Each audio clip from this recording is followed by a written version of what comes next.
Very nice. This is my first day today. I was not here yesterday.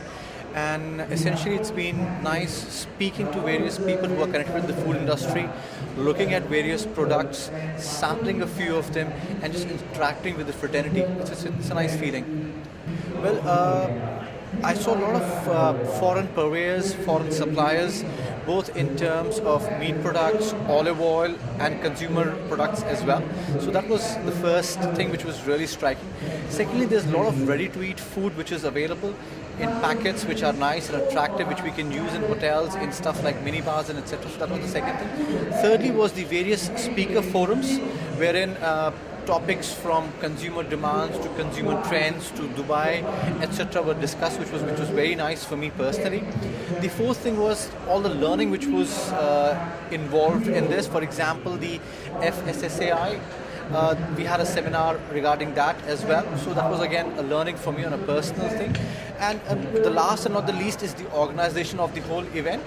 Very well organized, very well represented, and a lot of people from the industry who matter to me as a hotelier, as a chef, are here. Hence the reason I am here. As the country is aging, as the country is growing, as the world population is growing, a lot of people are going towards stuff which is healthy, which contributes to their well-being, and that particular segment is also represented here. Be it in places which are into olive oil, etc. It's all here. Like I said, the packaged food, there's a lot of representation here. That is one thing which is really growing well. The olive oil and the imported food products, because the Indians, they're traveling more and more abroad and they're trying to get the international flavors into India. In fact, I'm going to be speaking about that in probably the next 20-30 minutes to a group of audience, and which is precisely this: how we can customize the Indian palate and take it abroad, and likewise how we can get the flavors which are abroad into India. My take on that is very firm, in the sense that if there is something which is totally Indian, it should not be touched. That should remain the way it is.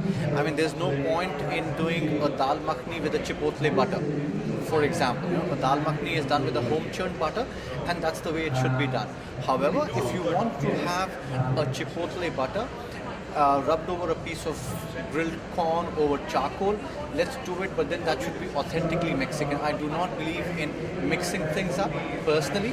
So, and if there is something which is going right abroad and there is a demand, there is a taste for it, we should get that very particular thing and not try and adapt it to our Indian conditions. Because I think India is ready now to embrace big, bold flavors from outside as well.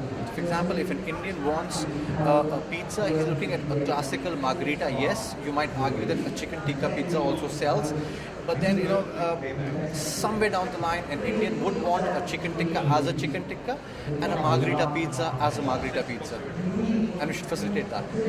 Again, I think tier 2 cities are ready to embrace us. When I say us, I'm talking about, for example, the hotel chain which I represent, Marriott. We have a courtyard which is opening in Agra. We have a courtyard which is open in Bhopal, and we have a courtyard which is opening in Bilaspur.